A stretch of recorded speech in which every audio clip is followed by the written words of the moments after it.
Om Namo Bhagavate Vasudevaya. Om Namo Bhagavate Vasudevaya. Om Namo Bhagavate Vasudevaya.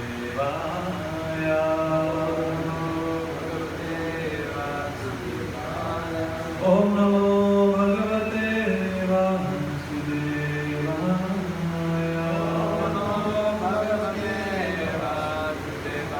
Narayanam Namaskrityam Naram Chaiva Narottamam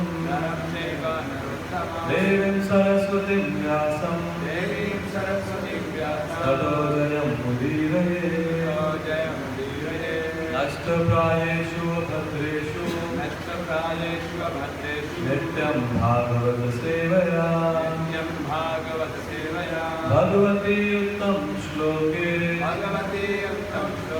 Bhaktir Bhavati Naistiki Granthashmi Bhagavatam Skand 4 अध्याय संख्या 20 और श्लोक संख्या 26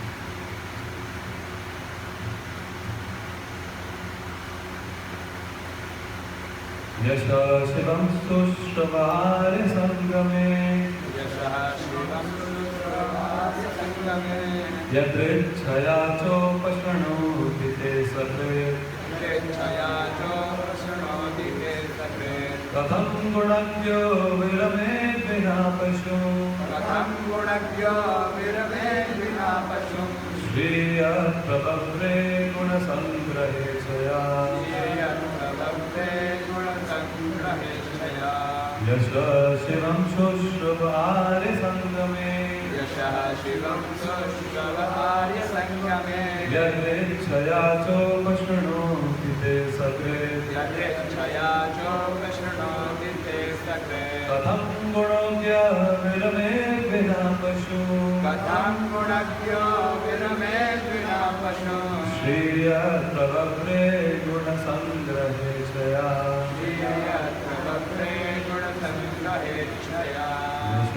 शिवं सुश्रवार्य संगमे यदृच्छया चोपशृणोति ते सर्वे कथं गुणज्ञ विरमेद् विना पशु श्रियप्रभव्रे गुणसङ्ग्रहे स्वया प्रभव्रे गुणसङ्ग्रहे क्षया यशः शिवं सुश्रवार्य संगमे यदृच्छया चोपशृणोति ते सर्वे कथं गुणज्ञो विरमेद् विना पशु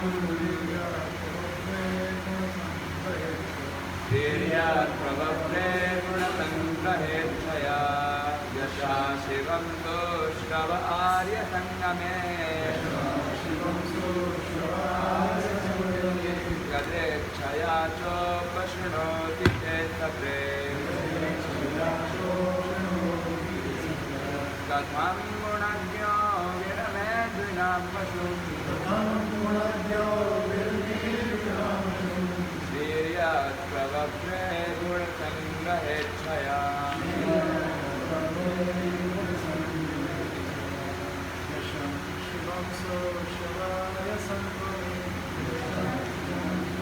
श्रवार्य संगमे यदृच्छया चोपशृणोति ते सर्वे कथं गुणज्ञो विरमेद् विना पशु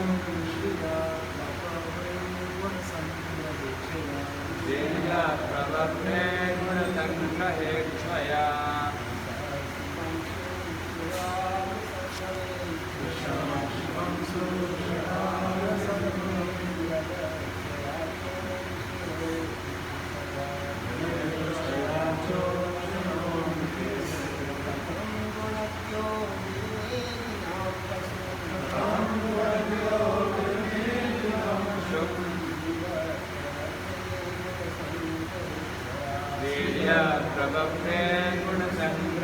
हेच्छया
शब्दार्थ अनुवाद हरे कृष्ण यशः कीर्ति शिवम कल्याणकारी मंगलमय सुश्रवः हे सुकृति वाले भगवान आर्य संघ में उच्च भक्तों की संगति में इच्छया जिस प्रकार जैसे तैसे च भी उपशृणोति सुनता है ते तुम्हारा सकृत एक बार भी प्रथम कैसे गुणज्ञ उत्तम गुणों की प्रशंसा करने वाला विरमे रुक सकता है बिना जब तक पशु श्री संपत्ति की देवी लक्ष्मी जी यह जो प्रवरे स्वीकृत गुण आपके गुण संग्रह प्राप्त करने की इच्छा से अनुवाद। हे अत्यंत कीर्ति में भगवान यदि कोई शुद्ध भक्तों की संगति में रहकर आपके कार्यकलापों की कीर्ति का एक बार भी श्रवण करता है तो जब तक कि वह पशु तुल्य न हो वह भक्तों की संगति नहीं छोड़ता, क्योंकि कोई भी बुद्धिमान पुरुष ऐसा करने की लापरवाही नहीं करेगा।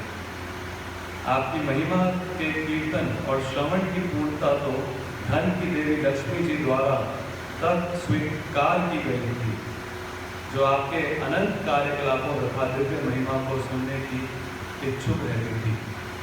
आवाज क्लियर है?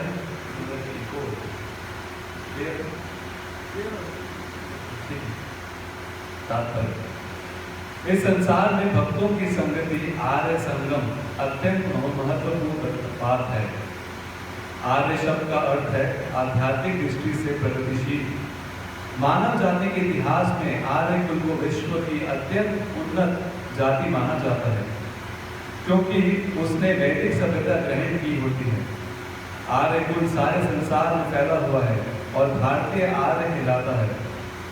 पूरा इतिहास काल में इस आर्य कुल पूरे इतिहास काल में आर्य कुल के सभी सदस्य वैदिक नियमों का पालन करते थे, जिसके कारण वे आध्यात्मिक दृष्टि से उन्नति कर सके।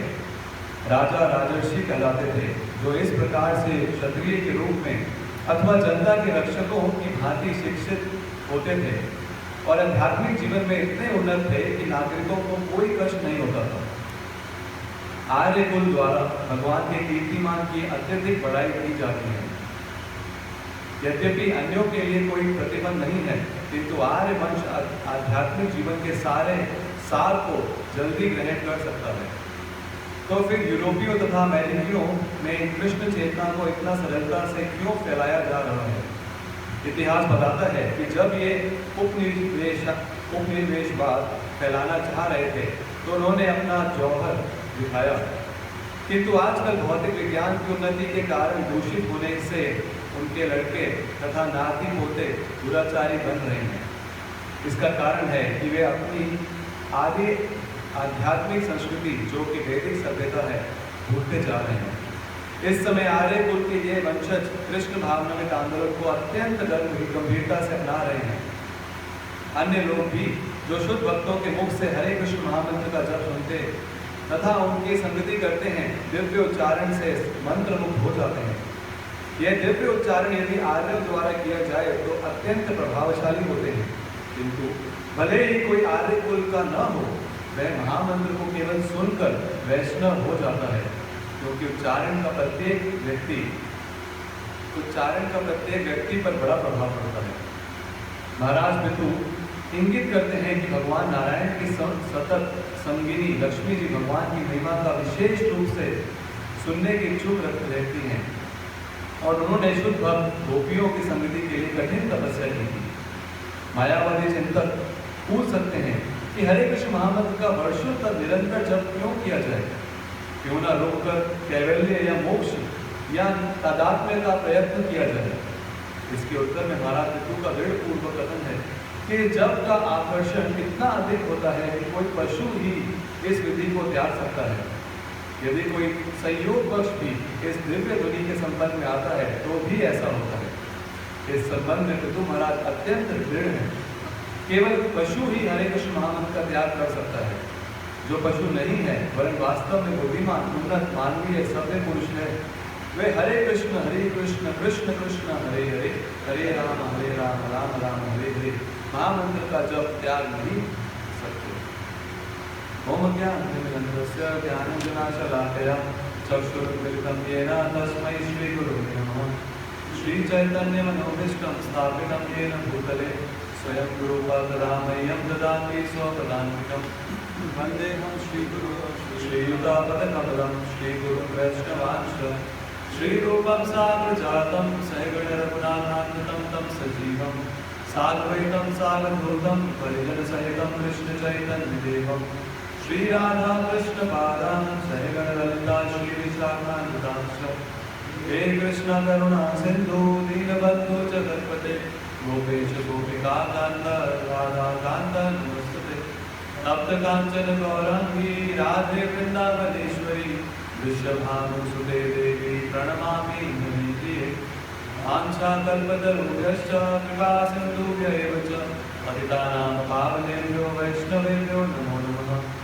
जय श्री कृष्ण चैतन्य प्रभु नित्यानंद श्री अद्वैत गदाधर शिवासादि गौरवृंद। हरे कृष्णा कृष्ण कृष्ण हरे हरे, हरे राम राम राम हरे हरे। नमो विष्णुपादाय कृष्ण पृष्ठाय भूतले श्रीमते भक्तिवेदांत स्वामी नामिने। नमस्ते सारस्वते देवे गौरवाणी प्रचारिणे निर्विशेष शून्यवादी पाश्चात्य देशकारिणे।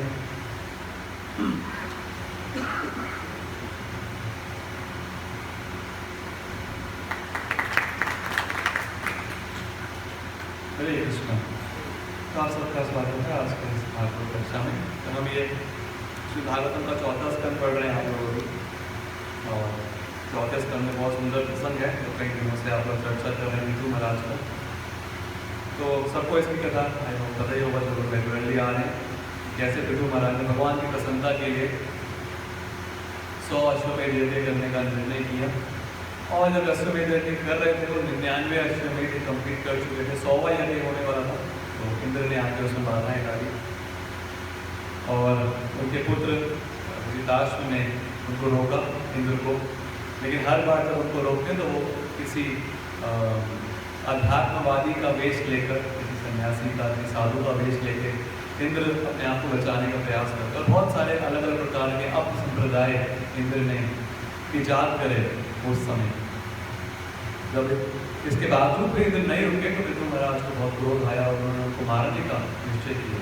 क्योंकि महाराज जितने भी ऋषि थे जो यज्ञ कर रहे थे, उन्होंने कहा कि आप इस यज्ञ से मत उठिए, हम मंत्रों के उच्चारण से इंद्र को आह्वान करेंगे और इस यज्ञ की अग्नि में उसको भस्म कर देंगे। तो वो इंद्र का आह्वान करने लगे और इंद्र को वो नीचे लाने लगे उस यज्ञ कुंड के अंदर। तभी वहाँ पे ब्रह्मा जी प्रकट हो गए और ब्रह्मा जी ने आके महाराज को समझाया कि आपका ये कर्तव्य नहीं है इंद्र को दंडित करने के लिए। इंद्र कोई साधारण व्यक्ति नहीं है। और उनको बोला कि आप संतुष्ट रहिए 99 यज्ञ करने में, आपकी तो उद्देश्य भगवान को प्रसन्न करना था, भगवान प्रसन्न है आपको 99 यज्ञ से, आपको 100 करने की सेंचुरी मारने की जरूरत नहीं, 99 से भगवान प्रसन्न है। तो ब्रह्मा जी के कहने पे पृथु महाराज अपना 100वां यज्ञ रोक देते हैं और 99 यज्ञ करने में संतुष्ट हो जाते हैं। और उसके बाद उनके ऐसे करने पे, ब्रह्मा जी की ऐसे आज्ञा को मानने की वजह से स्वयं श्री भगवान वहाँ प्रकट होते हैं उनको आशीर्वाद देने के लिए। और आते ही सबसे पहले तो उनको डांटते हैं कि आपसे तो मेरे को ये उम्मीद नहीं थी कि आप ऐसा विचलित हो जाएंगे, आप भी ऐसे काम क्रोध के मुंह में आ जाएंगे, द्वेष के मुंह में आ जाएंगे। तो और फिर उस भगवान उनको बहुत सुंदर संदेश देते हैं, बहुत सुंदर उनसे उनको इंस्ट्रक्शन देते हैं पृथु महाराज को। तो ये प्रसंग अभी आप लोग पढ़ रहे हैं और इससे पहले आपने पढ़ा होगा कैसे पृथु महाराज प्रार्थनाएं कर रहे हैं भगवान को, बहुत सुंदर प्रार्थनाएं कि भगवान से क्या कामना चाहते हैं, न काम है ना प्रदत्त है कुछ, क्या आपके भक्तों के मुख से मैं हरि कथा सुनना चाहता हूँ, ये कामना चाहते हैं पृथु महाराज। इससे पहले हमने प्रार्थना की और पृथु महाराज के इतने सुंदर गुणों को देख के, उससे पहले मैं देखा भगवान ने देखा इतने सुंदर गुण पृथु महाराज के, तो भगवान भी भाव में आ गए और भगवान भी सही से खड़े भी नहीं हो पा रहे थे। भगवान को गरुड़ देवती का सहारा लेना पड़ा खड़े होने के लिए, क्योंकि इतने भाव में आ रहे थे भगवान पृथु महाराज के इतने सुंदर गुणों को देखते। और यहाँ पे पृथु महाराज जो प्रार्थना कर रहे हैं, और आज के श्लोक में वो प्रार्थना कर रहे हैं कि यदि कोई शुद्ध भक्तों की संगति में रहकर अपने कार्यकलापों की रीति का, आपकी कार्यकलापों की रीति का एक बार भी श्रवण करता है, तो अगर वो पशु नहीं है, अगर पशु होगा तो ही वो ऐसे संग को छोड़ेगा। यदि कोई बुद्धिमान व्यक्ति होगा तो वो ऐसे संग को छोड़ेगा नहीं। ऐसे श्रवण करने का, जो भक्तों के संग में श्रवण करने के भगवान के इस अवसर को उपयोगा नहीं। तो यहाँ पे प्रभुपाद पहले ही इस पैराग्राफ के पहली लाइन में बता रहे हैं, इस संसार में भक्तों की संगति आर्य संगम अत्यंत महत्वपूर्ण है। तो इस पूरे तात्पर्य में मुख्यतः हमें 3 पॉइंट्स में प्रभुपाद इस पर जोर दे रहे हैं, उन 3 पॉइंट्स में हम चर्चा करने का प्रयास करेंगे। पहला प्रभुपाद ने बताया भक्तों का संग अत्यंत महत्वपूर्ण है, प्रभुपाद आर्य संगम पहला ये। और दूसरा, कोई किसी भी प्रभुपाद कह रहे वंश में क्यों ना जन्म लिया हो, लेकिन वो भक्तों के संग से और हरि नाम से वो प्रभावित हो सकता है, वो परिवर्तित हो सकता है। और तीसरा कि ये हरि नाम इतना सुंदर है कि अब तक ही कोई पशु के तुल्य नहीं होगा, वो उसको छोड़ेगा नहीं, इस हरि नाम को छोड़ नहीं सकता इस प्रोसेस को। तो पहला प्रभु बता रहे हैं भक्तों के संग के बारे में। तो सिर्फ यही नहीं, सिर्फ पृथु महाराज के प्रसंग में ही नहीं, लेकिन भागवतों में जहाँ पे भी उठा दें, हर जगह हमको भक्तों के संग की महिमा प्राप्त होती है। जय श्री जगन्नाथ भगवान।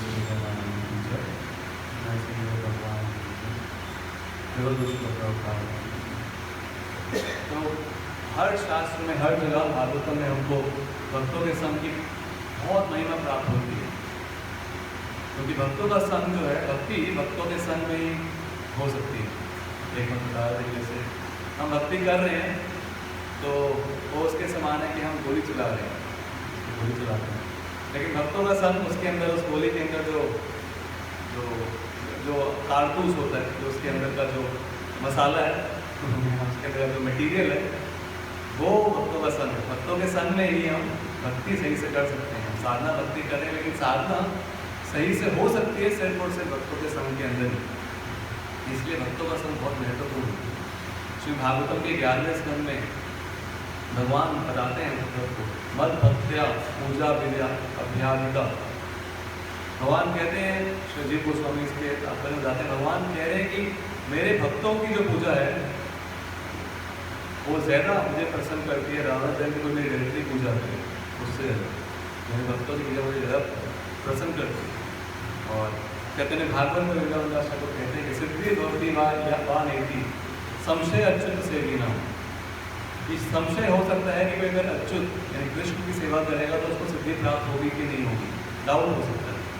लेकिन असंशयम निसंशयम तो भक्त परिचर्य यथार्थम, लेकिन भक्तों की सेवा कर रहा है तो निसंदेह उसको भगवान की कृपा प्राप्त होगी ही होगी।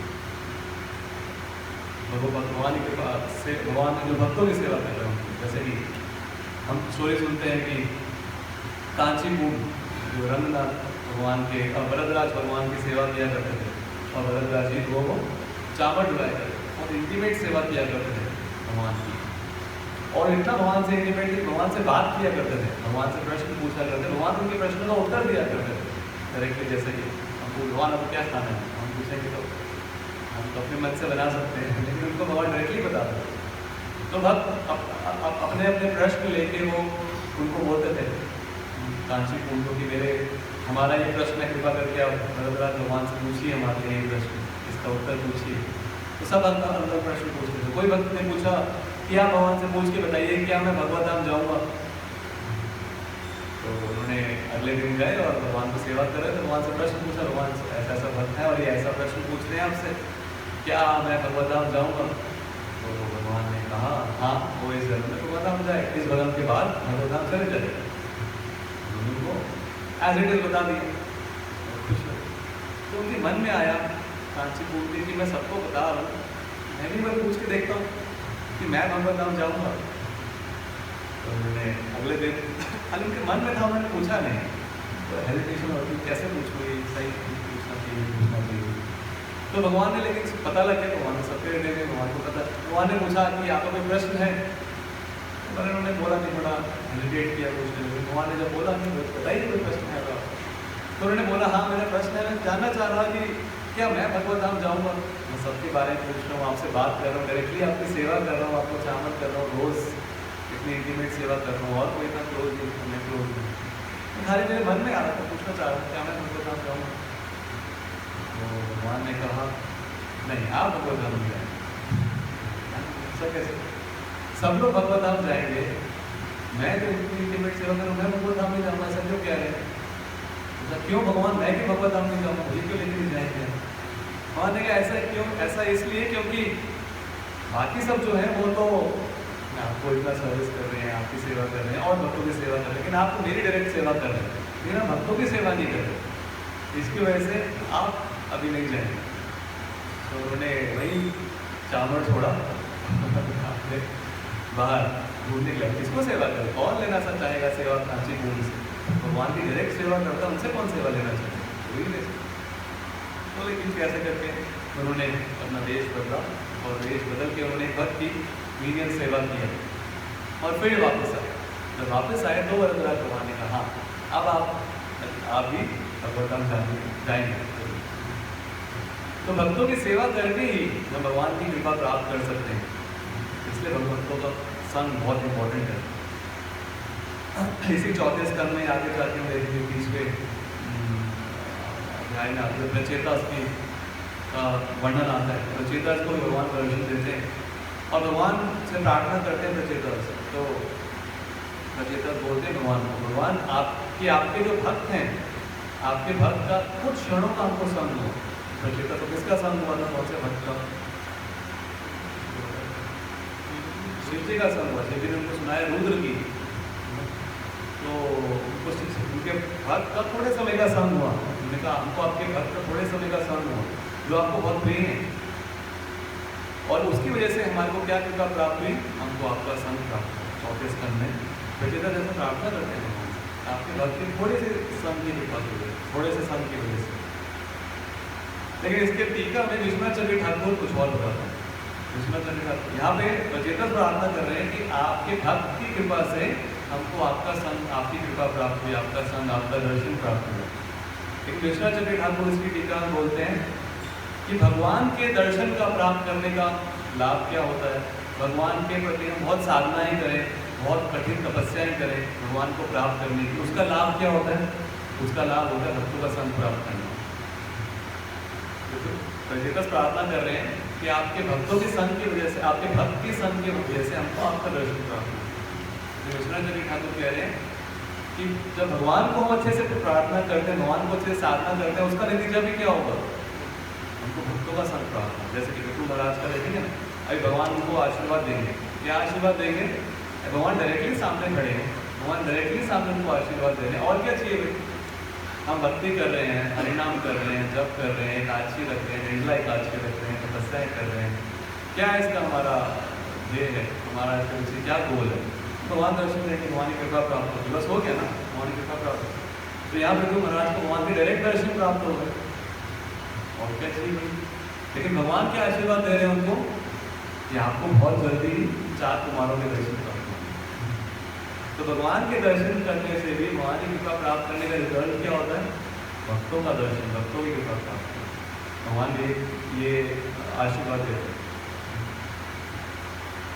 हरि भक्ति सुसोदय में ये कथन आता है, हमने सुना होगा, बोलते हैं कि कलेर दोष निधे राजन अस्ति एको महान गुण कीर्तनादेव कृष्ण से मुक्त संग वर्तते। ये कलयुग जो दोषों का सागर है, लेकिन एक महान गुण है सिर्फ कि कीर्तन करने मात्र से, हरि का कीर्तन करने मात्र से सभी दोषों से हम भाग हो सकते। लेकिन इसी के जैसा ही एक श्लोक आता है हरि भक्ति सुसोदय में, जो श्रील प्रभुपाद चैतन्य चरितामृत में कोट करते हैं। तो उसमें बताया गया कि कलयुग में बहुत सारे दोष हैं, लेकिन एकमात्र अच्छा गुण है इस कलयुग के अंदर, वो क्या है? भक्तों का संग। ऐसा बताया गया। तो ऐसा क्यों है? भगवान इतना क्यों भक्तों के संग में इतना एम्फेसिस देते हैं, इतना क्यों आप उस पर जोर देते हैं? भगवान इतना क्यों कृपा करते हैं उस व्यक्ति के ऊपर जो भक्तों का संग करता है, भक्तों की सेवा करता है? इसलिए क्योंकि भक्त होते हैं अन्याभिलाषिता शून्य, भक्तों को चाहिए नहीं भगवान से। भगवान जैसे कि बताते हैं भगवद गीता में, ये था मां प्रपद्यन्ते तां सुते भुजाम, जो जैसे मुझे सेवा करता है, जैसे मुझे सरेंडर करता है, मैं वैसे ही उसको रेसिप्रोकेट करता हूँ। लेकिन अपने शुद्ध भक्तों के जब डीलिंग होता है उसमें भगवान का ये कथन फिर पूरा नहीं हो पाता।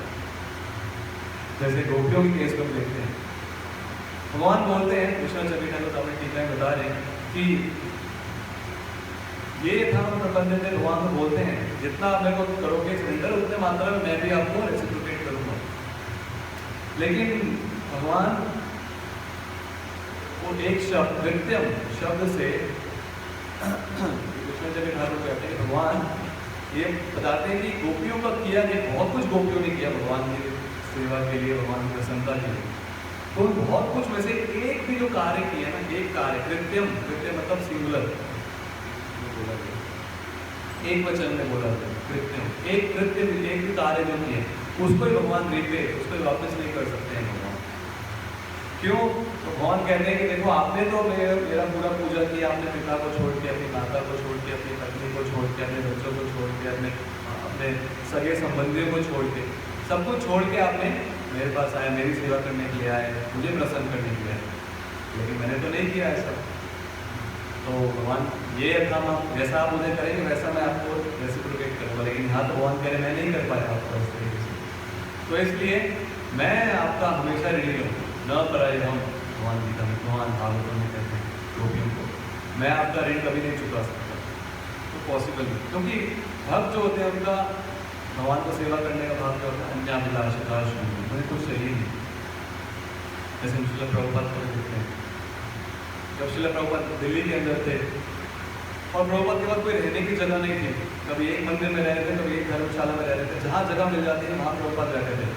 उस समय भी इस्कॉन स्थापना नहीं हुआ था, प्रभुपाद हम विदेश नहीं गए थे, प्रभुपाद के पास कुछ धन भी नहीं था, तो अलग अलग जगह पे रह रहे थे। कभी किसी विष्णु टेम्पल में उनको एक जगह मिला, एक कपूर कॉलेज ऑफ कॉमर्स था, वहाँ पे प्रभुपाद को जगह मिला। एक बार एक विष्णु टेम्पल के अंदर जगह मिला। हर जगह पे, अलग जगह पे प्रभुपाद जहाँ मौका मिलता वह रहने का प्रयास कर रहे थे। लेकिन हर जगह पे प्रभुपाद प्रयास कर रहे थे अपने इस प्रचार को कंटिन्यू करने का। उनका एकमात्र गोल था कि ये नहीं कि मुझे कोई परमानेंट जगह मिल जाए रहने के लिए। इनफैक्ट प्रभुपाद के पास पहनने के लिए भी पूरा धोती कुर्ता नहीं था। उनको गौड़िया मठ से उन्होंने रिक्वेस्ट करके कि मेरे को प्रचार करना है, बड़े बड़े लोगों से मिलना होता है, मुझे कृपा करके 2 धोती कुर्ता दे दीजिए। आप अगर प्रभुपाद लीलामृत में पढ़ेंगे तो प्रभुपाद का लेटर है उसमें, प्रभुपाद लिखते हैं उनको, मेरे को 2 धोती कुर्ता दे दीजिए, मुझे प्रचार के लिए चाहिए।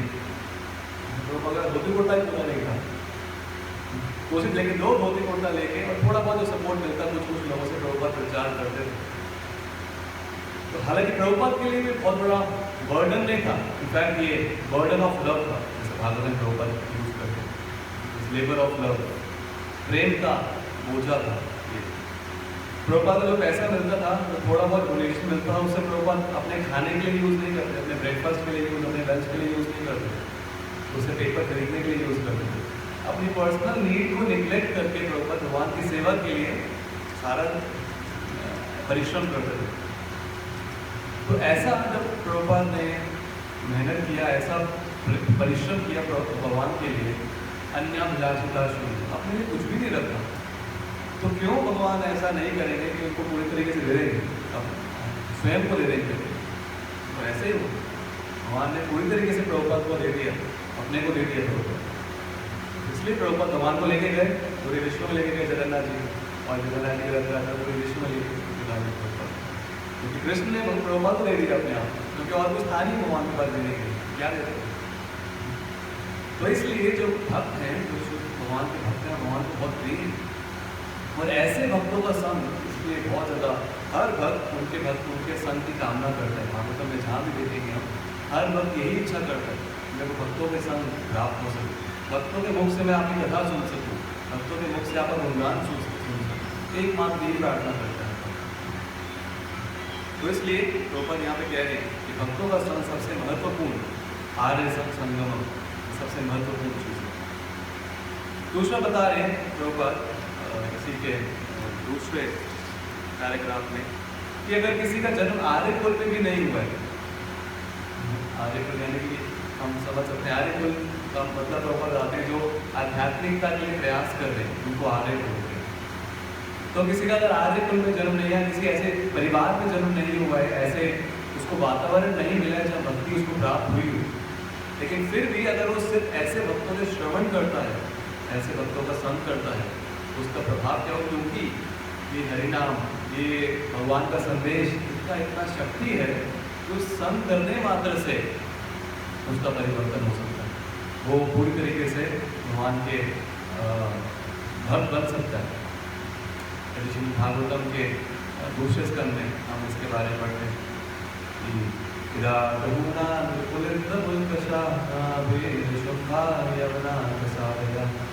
ये अन्ये च पापा यदपाश्रयाश्रया श्रुत्यन्ति तस्मै प्रभाविष्णवे नमः।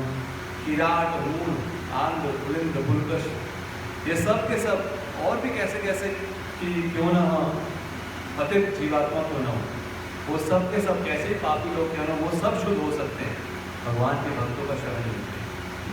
इतना भगवान में इतनी शक्ति है, तो भगवान से संबंधित जो भगवान के भक्त हैं, उनकी जो कथाएं हैं, उसमें इतनी शक्ति है कि वो सब शुद्ध हो सकते हैं। प्रभुपाद इसके तात्पर्य में एक एक के बारे में बता रहे हैं, किराट कौन होते हैं, और उसको बता रहे हैं कुछ आदिवासी भारत में बताए हैं, हूल तो क्या है, जर्मन्स और रशियंस, आंध्र के कुछ जंगलों के वासी, पुलिंद प्रभुपाद कहते हैं ग्रीक्स एंड रोमन्स और पुलिंद हैं। जैसे आप भी प्रभुपाद कहते हैं ये जो मोहम्मद गौरी आदि सब आए थे, ये आदि यवन, टर्की, तो ऐसे अलग अलग कंट्रीज। तो भागवतम का एक कथन है, फसा प्रभुपाद कहते हैं मंगोलियंस एंड चाइनीज, तो ये सब भी शुद्ध हो सकते हैं भगवान के भक्तों के संग से। ये सुनना तो था, लेकिन सही में ऐसा हो सकता है, नहीं हो सकता? किसी को लगता है कि कहाँ चाइनीज़, कहाँ टर्की, टर्किश, कहाँ इराक, कहाँ ईरान, कहाँ अमेरिका, कहाँ अफ्रीकन्स, रशियंस, ये सब तो वर्णन सुना है भागवतम के, ध्यान दिया हुआ है, लेकिन कहाँ सुना है किसी ने कि ऐसा हो सकता है? प्रभुपाद ने करके दिखाया कि ये संभव है। ऐसे 5वें स्कंद में भी आता है कि बताइए कोई भी अगर भगवान के शरण लेता है तो वो जब कैसी भी योनि में क्यों ना जन्म क्यों ना हुआ उसका, चाहे वो ब्राह्मण, क्षत्रिय, वैश्य, शूद्र, इससे भी निम्न क्यों ना हो, वो भी तुरंत शुद्ध हो सकता है भगवान के भक्तों के संग से, भक्तों के संग से और भगवान के नाम के शक्ति से। और हम जो प्रभुपाद ने जो प्रचार किया उसका साक्षात उदाहरण है हमारे पास, कैसे कोई भी व्यक्ति किसी भी योनि में, किसी भी जगह में क्यों ना जन्म क्यों ना हुआ उसका, कैसे भी संग में क्यों ना हो, कैसा भी उसकी परवरिश क्यों ना हो, वो भी शुरू हो सकता है भगवान के भक्तों के संग से, भगवान के संदेश से। और भगवान प्रभुपाद के शिष्यों ने भी आगे इसको करके दिखाया। जिसमें सिंधु साई महाराज अपने डायरी में इसके बारे में शेयर करते हैं कि महाराज को एक बार इन्विटेशन आया, उनको जाना था कीनिया नायरोबी में, और महाराज को भक्तों ने वहाँ पे इनवाइट किया था कुछ तो प्रोग्राम के लिए, और महाराज वहाँ पे गए अकेले। तो वहाँ पे जब वो पहुँचे तो वहाँ पे कुछ भक्तों ने वहाँ पे महाराज को रिसीव किया।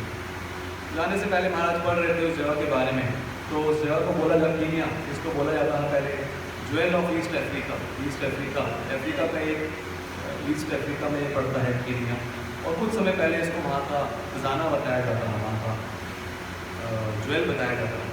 लेकिन बाद में इतना करप्शन, इतना ज़्यादा वहाँ पे इकोनॉमिक क्राइसिस की वजह से पूरी तरीके से तबाह हो गया कीनिया का इकोनॉमी। प्रभुपाद हम जानते हैं, प्रभुपाद ने ब्रह्मानंद स्वामी महाराज को भेजा कीनिया के अंदर प्रचार करने के लिए, इतना स्ट्रगल उनको आया था वहाँ पे। तो महाराज वहाँ पे पहुँचे और वहाँ पे बताया भक्तों ने, प्रभुपाद ने इस मंदिर का नाम रखा है किराट शुद्धि। अभी हमने नाम में देखा किराट, प्रभुपाद ने इसका नाम ही रखा किराट शुद्धि। तो उस जगह पे वो पहुँचे, और जब वो वहाँ पहुँचे तो भक्तों ने जब वहाँ मंदिर में थे, मंदिर के बाहर देखा उन्होंने कुछ लोग जा रहे थे। तो भक्तों ने बताया ये जो लोग हैं ये इनको बोला जाता है मसाई वॉरियर्स। तो ये 10-12 लोग जा रहे थे, वो ट्राइबल्स आदिवासी लोग थे, और जब ध्यान से देखा तो बहुत लंबे लोग थे, पतले थे, और उन्होंने बड़ी बड़ी मालाएं पहनी थी अलग अलग रंग की, उनके अलग अलग रंग के बाल किए हुए थे उन्होंने। तो भक्तों ने बताया ये आदिवासी लोग हैं जो साधारण लोगों से मिलते नहीं हैं यहाँ पे, और ये जो लोग हैं ये अपने गायें रखते हैं, और गाय का उसके वेन्स के से ब्लड सब करते हैं। ऐसा महाराज सुना, महाराज सुनते एकदम हैरान हो गया, ऐसा कैसे कर सकता है कोई। तो ऐसे वहाँ पे वो लोग थे, और फिर महाराज को लेके गए जहाँ पे प्रोग्राम था, जहाँ पे प्रोग्राम होना था। अब महाराज सोच रहे हैं कि प्रोग्राम, अगर आपने किसी ने देखा होगा कि महाराज कैसे प्रोग्राम करते हैं, फेस्टिवल ऑफ इंडिया करते हैं पोलैंड के अंदर, तो बहुत सुंदर प्रोग्राम करते हैं, बहुत सारे टेंट्स लगाते हैं, अलग अलग टेंट होते हैं डिफरेंट। एक टेंट में वहाँ पे वो बुक स्टॉल होता है, एक टेंट में वहाँ पे प्रसादम होता है, एक टेंट में गोपी डॉट्स लगाते हैं, एक टेंट में खाली क्वेश्चन आंसर होते हैं, बहुत सुंदर स्टेज शो होता है। ऐसे करके बहुत सारा प्रोग्राम करते हैं महाराज पोलैंड में। जब महाराज पहुँचे इस जहाँ पे ये प्रोग्राम होना था, तो महाराज यही एक्सपेक्ट कर रहे थे कि ऐसा ही कुछ होगा। तो ऐसे करके वो रास्ते में जा रहे थे, तो वो रास्ते में जो भक्त थे उन्होंने बताने लगे उस जगह के बारे में, कैसे कैसे उनको प्रचार कर रहे हैं। उन्होंने बताया जब यहाँ प्रचार कर रहे थे, यहाँ प्रचार करना बहुत डिफिकल्ट है, क्योंकि यहाँ जो लोग हैं बहुत गरीब हैं, और वो पैसे के लिए कुछ भी कर सकते हैं। बता रहे कुछ समय पहले उनके यहाँ पे राधा कृष्ण वीटी से नायरोबी में, तो उन्होंने बताया कि 35 लोग AK-47 गन लेके एक बार मंदिर के अंदर आ गए। जब भागवतम क्लास, जैसे यहाँ भागवतम क्लास चल रही है, फिर भागवतम क्लास चल रही थी, 35 लोग आ गए AK-47 लेके, वो चोरी करने के लिए आए। सबको उन्होंने बोला जितने भी लोग हैं सब नीचे ज़मीन पे लेट जाइए, और सब लोग करना पड़ा सब लोगों को। तभी उन्होंने देखा कि प्रभुपाद की मूर्ति को, प्रभुपाद को देखा और था कि वो बैठे हुए हैं, वो उनके इंस्ट्रक्शन को फॉलो नहीं कर रहे हैं। तो उन्होंने चिल्ला के बोला अभी के अभी ज़मीन पे बैठ जाओ या ज़मीन पे लेट जाओ, गेट डाउन। लेकिन प्रभुपाद की मूर्ति कैसे नीचे होगा? तो फिर से उसने बोला तुम नीचे हो जाओ, नहीं तो तुम्हें गोली मार दूंगा। लेकिन कोई उसका फर्क नहीं पड़ा, वो डर गए, और डर के वो भाग गए। तो प्रभुपाद ने उनको बचा लिया। लेकिन उन्होंने बोला कि हर बार ऐसा नहीं होता, बहुत बार बहुत भक्तों को वो लूट लेते हैं, बहुत बार बहुत मंदिरों में डाका डाल देते हैं, तो बहुत डिफिकल्ट है यहाँ पर प्रचार करना है अफ्रीका के अंदर। उन्होंने बताया, तो ये बता के वो उनको लेके जा रहे थे, और ऐसे बात करते करते फाइनली वो पहुँच गए उस जगह पे जहाँ पे प्रोग्राम होना था। अब महाराज एक्सपेक्ट कर रहे थे कि बहुत बड़ा पंडाल होगा, बहुत बड़ा प्रोग्राम होगा, बहुत सुंदर सेटअप होगा। जब वहाँ पहुँचे तो क्या देखा, एक छोटा सा स्टेज, बस यही प्रोग्राम है। उन्होंने कहा भाई आप क्या एक्सपेक्ट कर रहे थे, अगर इससे ज़्यादा कुछ भी लगाएंगे ना हम, तो प्रोग्राम से पहले चोरी करके ले जाएंगे यहाँ पर, तो हम उससे ज़्यादा कुछ लगा नहीं सकते। लेकिन आप चिंता मत करिए, आप प्रोग्राम शुरू करिए, फिर देखिएगा। महाराज बड़े हैरान हो, पता नहीं क्या होगा। अब तो महाराज वहाँ पे गए, जैसे महाराज गए तो उनको देखा बच्चे भाग रहे हैं उनके पीछे। तो बच्चे क्यों भाग रहे, शायद कुछ खाने के लिए चाहिए होगा उनको। तो मुजुगु मुजुगु बोले, तो बच्चों को लगा कि बच्चे जब खाने में देखे, तो वहाँ पे बताया भक्त ने नहीं, महाराज ये बोल रहे हैं कि सफ़ेद आदमी आ गया, सफ़ेद आदमी, इसको देख। तो फिर महाराज ने प्रोग्राम स्टार्ट किया और बताना अपना लेक्चर जैसे महाराज स्टार्ट करते हैं स्टार्ट किया। तो बैठे लेक्चर देने को देखा कि बहुत गरीब गरीब लोग, किसी के पास फटे हुए कपड़े हैं, किसी ने कपड़े पहने ही नहीं हुए हैं, उनके हाथ में अलग अलग कटोरे लेके आए हैं, कोई प्लेट लेके आए हैं, कोई टूटे हुए बर्तन लेके, किसी को कुछ भी जो हाथ में लगा वो लेके आए हुए हैं, ऐसे सब लोग हैं। तो महाराज अपना लेक्चर स्टार्ट करने लगे, जैसे स्टार्ट करते हैं लेक्चर भौतिक जगत के बारे में बताते, भौतिक जगत के दुखों के बारे में बताते। जैसे महाराज बताना शुरू कर रहे थे, वहाँ कह रहे मैं क्या बोल रहा हूँ, मेरे से ज़्यादा तो इनको पता है कि भौतिक जगत के दुख क्या होते हैं, तो कोई फायदा नहीं है इनको बताने का भौतिक जगत के दुखों के बारे में, हमको इनको पॉजिटिव सोल्यूशन देना चाहिए। तो महाराज ने कीर्तन स्टार्ट किया। जब कीर्तन स्टार्ट किया, शुरू में किसी का रिस्पॉन्स नहीं आया, बड़ा हैरानी से देख रहे थे सब लोग क्या हो रहा था। लेकिन जब महाराज ने धीरे धीरे कीर्तन स्टार्ट किया, तो फिर मैंने देखा कि सब धीरे धीरे सब लोग ज्वाइन करने लगे, और कुछ समय में पूरा क्राउड जितना भी था, हज़ारों लोग थे, वो सब हरिनाम से नाचने लगे, कीर्तन करने लगे। और बता रहे कई घंटों तक महाराज ने खाली कीर्तन किया। कीर्तन खत्म किया, महाराज ने चलो कीर्तन हो गया, प्रसाद को सब होगा, नीचे उतरते, महाराज नीचे उतर गए। तो महाराज कहाँ जा रहे हैं भैया, आइए स्टेज पे, अभी क्वेश्चन आंसर होगा। अरे सब लोग तो प्रसाद स्टार्ट हो जाएगा, अभी कहाँ क्वेश्चन आंसर, अरे वो प्रसाद चलते रहेगा, ये क्वेश्चन आंसर होगा। वैसे स्टेज पे आए तो देखा कि माइक लेके खड़े थे, 100 लोगों की लाइन लगी थी क्वेश्चन आंसर पूछने के लिए। कितने लोग हाँ देख के हैरान हो, इतने सुंदर सुंदर क्वेश्चन पूछे रीइंकार्नेशन के बारे में, जीवन के सत्य के बारे में, और कई प्रभुपाद की बुक्स डिस्ट्रीब्यूट हुई उस प्रोग्राम के लिए। तो हम लोग महाराज बता रहे हैं कितना हैरानी की बात है कि हम सोचते हैं कि कहाँ पे प्रचार हो सकता है, किस जगह प्रचार हो सकता है, किस जगह प्रचार नहीं हो सकता। अफ्रीका के ऐसी जगह पे भी हरिनाम का ऐसा प्रभाव है, प्रभुपाद के संदेश का ऐसा प्रभाव है कि वहाँ पे भी अगर हम इस संदेश को देखें तो उनका ही परिवर्तन हो सकता है। तो इसलिए कोई इसमें प्रभुपाद कहने पे बाधा नहीं है, कोई इसमें पार्शियलिटी नहीं, कोई इसमें अवरोधन नहीं है। कोई किस स्कूल में जन्म हुआ तो वो हरिनाम को, भगवान के संदेश को दे सकता है, नहीं दे सकता। और फिर पृथु महाराज यहाँ प्रभु बता रहे, पृथु महाराज कह रहे हैं कि हरिनाम की इतनी शक्ति है कि कोई भी इस प्रोसेस को, इस भक्ति के प्रोसेस को, इस हरिनाम के प्रोसेस को नहीं छोड़ सकता जब तक कि वो पशु क्यों ना हो। जब तक ये पशु होगा तभी वो उसको छोड़ पाएगा। तो पशु से यहाँ पे तुलना की गई है ऐसे व्यक्ति की जो इस हरिनाम के संदेश को, भगवान के संदेश को और ये भागवतम के संदेश को नहीं लेता। तो भागवतम में ऐसे लोगों को कंपेयर किया गया पशुओं से, इसलिए प्रभुपाद बोल रहे हैं यहाँ पे, क्योंकि भागवतम के दूसरे स्कंद में आता है, श्व विडवरा उष्ण करा संश्रुता पुरुषम